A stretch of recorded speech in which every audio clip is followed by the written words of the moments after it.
Hello friends, आप सभी का स्वागत है हमारे इस यूट्यूब चैनल में। मेरा नाम अमन कुमार है और मैं आज आपको कक्षा 7 की गणित में अभ्यास 5C को कराने वाला हूं। ठीक है, तो आप एक के बाद एक इन क्वेश्चंस को बहुत आसानी से समझेंगे और मेरी बातों को ध्यान देकर और एक एक चीज़ को सीखकर उसकी प्रैक्टिस करेंगे, जो भी क्वेश्चंस आपने सीखे हैं। ठीक है, तो प्रश्न नंबर 1 पर देखिए, निम्नलिखित कथनों को अपनी अभ्यास पुस्तिका में लिखकर रिक्त स्थानों की पूर्ति कीजिए। रिक्त यानी खाली स्थान की पूर्ति करनी है हमें, जो भी हमें खाली स्थान ये दिए गए हैं। ठीक है, तो नंबर 1 पर देखिए, पहले क्वेश्चन का ही पहला जो है यानी एक पार्ट है, उसमें दी गई है त्रिभुज की माध्यिका वह रेखाखंड है जो इसकी किसी शीर्ष के सम्मुख भुजा के डैश दिया गया है से मिलाती है।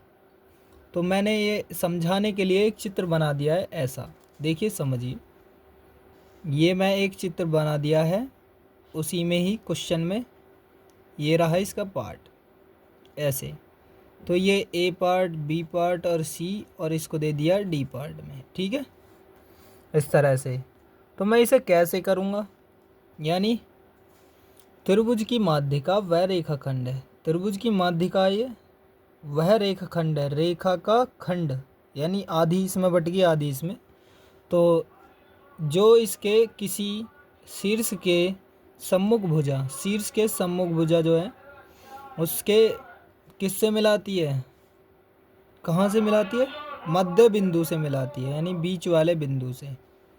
ठीक है, ये बिंदु से बीच वाले से मिलाती है। ये शीर्ष के सम्मुख भुजा यानी ये वाले शीर्ष की भुजा है, एक ये है, सम्मुख है एक दूसरे के, यहाँ सामने वाली वो मध्य बिंदु से मिलाती है। ठीक है, तो इसका आंसर क्या हो जाएगा, मध्य बिंदु। मध्य बिंदु आंसर हो जाएगा। समझ में आया पहला वाला आंसर। ठीक है, अब नंबर 2 देखेंगे इसी में ही। तो नंबर 2 को देखेंगे बहुत आसानी से आप। ठीक है,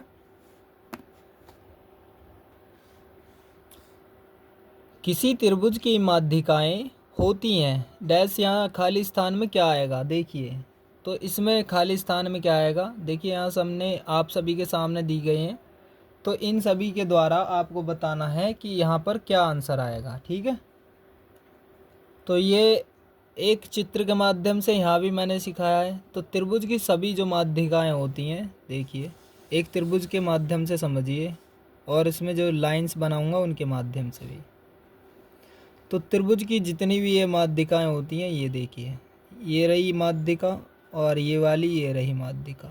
ठीक है, तो ये माध्यिकाएं होती हैं, एक दूसरे पे जब काटती हैं तो ये एक दूसरे के संगामी हो जाती हैं। ठीक, मैंने आपको पीछे भी पढ़ाया है संगामी क्या होता है। तो त्रिभुज की ये भी जो माध्यिकाएं होती हैं, जो बीच में बांट देती है एक दूसरे को, एक दूसरे के कोण को, तो त्रिभुज की माध्यिकाएं होती हैं, और ये तीनों आपस में मिलती हैं तो क्या हो जाती हैं, संगामी। तो इसकी जगह पर खाली स्थान पर क्या आ जाएगा, संगामी। समझिए, किसी त्रिभुज की माध्यिकाएं संगामी होती हैं। ठीक है, अब नंबर 3 पर देखिए, इसी का ही नंबर 3, त्रिभुज की माध्यिकाएं जिस बिंदु पर मिलती हैं उसे क्या कहते हैं। अभी यहाँ ये जो इसी में ही समझ लीजिए, त्रिभुज की जो भी माध्यिकाएं होती हैं वो जिस भी बिंदु पर मिलती हैं तो उसको क्या कहते हैं, तो उसको कहते हैं केंद्रक, यानी केंद्र में जो हैं वो केंद्रक कहलाती है। ठीक है, उसके केंद्र से मिलती हैं सभी, तो उसे केंद्रक कहा जाता है। ठीक है, और नंबर 2 देखिए, आप इस वीडियो पर नए हो या फिर अपने मैथ्स को आगे भी पढ़ना चाहते हो, इस चैनल को सब्सक्राइब कर लीजिए, ताकि जो भी कोई वीडियो नई आएगी तो आपको सभी वीडियोज़ का नोटिफिकेशन सबसे पहले मिल सके, इसलिए इस चैनल को सब्सक्राइब कर लीजिए। और आप सभी का टारगेट है इस चीज़ का, आपको एक वो दिया गया है टास्क कि आप 1000 सब्सक्राइब कंप्लीट कराएंगे इस चैनल पर। ठीक है, आप सभी अपने दोस्तों के पास भेज दीजिए जल्दी से जल्दी, और उनसे सबसे सब्सक्राइब करा दीजिए। ठीक है, अब देखिए इसको, क्वेश्चन नंबर 2 को। तो दूसरे का पहला बताता हूँ, पहले दूसरे को समझिए क्वेश्चन में क्या कहा गया है। तो एक समद्विबाहु त्रिभुज ABC खींचिए। मैं एक समद्विबाहु त्रिभुज ABC खींच लेता हूँ, ABC। मैंने यहाँ नीचे भी पेंसिल से आपको सिखा दिया है, लेकिन वो बच्चों को सिखाया था, अब मैं आपको भी सिखा देता हूँ। पहले मैं त्रिभुज ABC खींच लिया। मेरे पास जो ऑफलाइन में पढ़ने आते हैं बच्चे, उनको सिखाता हूँ मैं, और ये ऑनलाइन आपको सिखा रहा हूँ जो यूट्यूब पर सिखा रहा हूँ।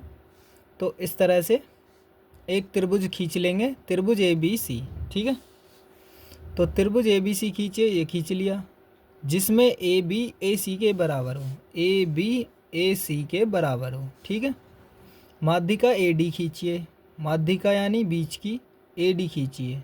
तो AD खींचने के लिए दो टाइप होते हैं, या तो फिर इनका आधा कर लीजिए, उससे भी खिंच जाती हैं। तो उससे आधा कैसे करोगे आप, एक यहाँ कोण बना लीजिए, यहाँ पर ऐसे एक कोण बना लीजिए, और इसका एक पॉइंट लेकर ऐसे, एक पॉइंट लेकर ऐसे, और चाप लगा दीजिए ऐसे, ठीक है।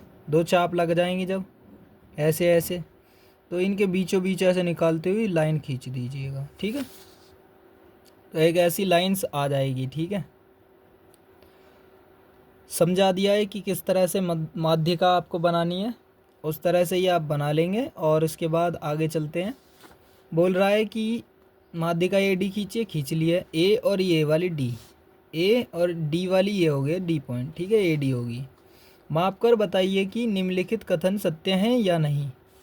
तो माप के बताने, ये जो तीन कथन दिए गए हैं, 1 2 3, ये जो तक कथन दिए गए हैं, ये सत्य हैं, सही है या नहीं है, तो उनको बताना है। तो वो सही है या नहीं, पहले वाले को देखेंगे। बोल रहा है AD BC पर लंब है, BC पर लंब है, तो उसको बताएंगे कि BC पर लंब है या नहीं है। तो AD BC लाइन पर लंब है, हाँ जी है, लंब है। BC लाइन पर लंब ये रहा AD, तो हाँ ये बात इसकी सत्य है, आंसर। दूसरा देखिए, दूसरा पॉइंट देखेंगे, समझेंगे बहुत अच्छे से। AD कोण A को समद्विभाजित करता है, लिख लीजिए, AD कोण A को समद्विभाजित करता है। क्या करता है, समद्विभाजित, यानी समान दो भागों में बांटता है। तो समद्विभाजित करता है, क्या करता है। तो AD देखिए, पहले AD कोण A को, कोण जो A है उसको दो भागों में बांटता है, ये एक भाग, ये दूसरा भाग, तो दो भागों में बांट रहा है। तो हाँ जी, ये भी बात सही है इसकी, ठीक है। तो ये आंसर सही है। अब देखिए नंबर 3। तो नंबर 3 में देखिएगा, AD BC का लंब समद्विभाजक है, AD BC का लंब समद्विभाजक, यानी एक भाग में ये बांट दिया, दूसरे भाग में ये बांट दिया, यानी BD DC के बराबर है। यानी AD क्या है, BC का लंब समद्विभाजक है, हाँ ये लंब समद्विभाजक है। और ये BD और DC आपस में बराबर हो जाएंगी, क्योंकि इसने BC को दो भागों में बांट दिया है, ठीक है।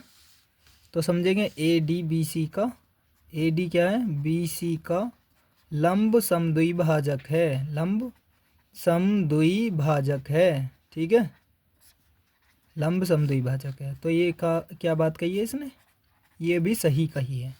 तो ये आंसर हो चुका आपका। अब देखेंगे तीसरा क्वेश्चन, और इसके बाद इसकी जो ये अभ्यास 5C है, ये आपके समाप्त हो जाएगी। AD BE और CF किसी त्रिभुज ABC की माध्यिकाएं हैं और G इसका केंद्रक है। यदि BE बराबर CF है तो त्रिभुज GBC किस प्रकार का त्रिभुज है। तो ये तीन त्रिभुज दिए गए हैं, उनमें से बताना है छांट कर कि कौन सा है जो इसका त्रिभुज का प्रकार है जो बनेगा। आकृति बनाकर देखिए, तो आकृति बना करके हम देखेंगे, ठीक है। तो समझिएगा बहुत ही ध्यान से। तो पहले सबसे पहले क्या बनाना है, हमें त्रिभुज ABC बनाना है, त्रिभुज ABC। तो ABC, तो B का है, देखिए B का क्या है और इसका C का क्या है, और समझ लीजिए इसका C का तो बन गया। और अब A का भी देख लीजिए। तो आपने थोड़ा सा ये तिरछा बनाया है हमने, तो आप सीधा सीधा बनाइएगा। जब आप त्रिभुज के तीनों को बता देते हैं, इसका अर्धक खींच करके तब लाइन खींचना, इसका अर्धक खींच करके तब लाइन खींचना, और इसका अर्धक खींच करके तब लाइन खींचना है, तो ये तीनों आपस में बराबर मिलेंगे। तो मैंने मिला दिए हैं इस तरह से। और जो इसका केंद्रक है उसको जी मानना है। ये बी का क्या है, इन चीज़ों को समझ लीजिए। A D B E, A D B E और सी एफ, ठीक है। और केंद्रक क्या है इसका, जी इसका केंद्रक है, तो जी केंद्रक लगा दिया, ठीक। इस तरह से आप त्रिभुज बना लेंगे। और इसमें पता करना है कि यदि बी ई सी एफ के बराबर है, बी ई सी एफ दोनों ये जो हैं भुजाएं बराबर हैं, ये वाली, ये यहाँ से यहाँ तक की, ये वाली यहाँ से यहाँ तक की, ये दोनों आपस में बराबर हैं, तो त्रिभुज जी बी सी, त्रिभुज जी बी सी, ये वाला एक त्रिभुज दिख रहा है यहाँ पर, देखिए ये वाला, ये ठीक है, ये वाला एक त्रिभुज दिख रहा है आप सभी को। तो ये वाला त्रिभुज किस प्रकार का त्रिभुज है, तो ये है एक कैसा, देखिए समझिए। आधी भाग में ये बटी हुई है संख्या, आधे भाग में ये, तो ये आधा भाग और ये आधा भाग, दो भाग हो गए ना, यानी एक भाग ये और ये एक भाग ये, दो भाग हैं, तो समान बटे हुए हैं, समान बटे हैं और दो भाग में बटे हुए हैं, तो उसको क्या बोलेंगे, समद्वि भाव, समद्वि बाहु, समद्वि बाहु, यानी समान दो भागों में बटे हुए हैं, दो भुजाओं में, बाहु मीन्स भुजा में, तो उसको क्या बोलेंगे, समद्वि बाहु। तो ये आंसर हो जाएगा आपका नंबर 2। तो तीसरे का नंबर 2 यानी समद्वि बाहु, तो समद्वि बाहु त्रिभुज आ जाएगा आपका, समद्वि बाहु त्रिभुज। किस प्रकार का त्रिभुज है, एक समद्वि बाहु त्रिभुज है। तो ये आंसर हो चुका है।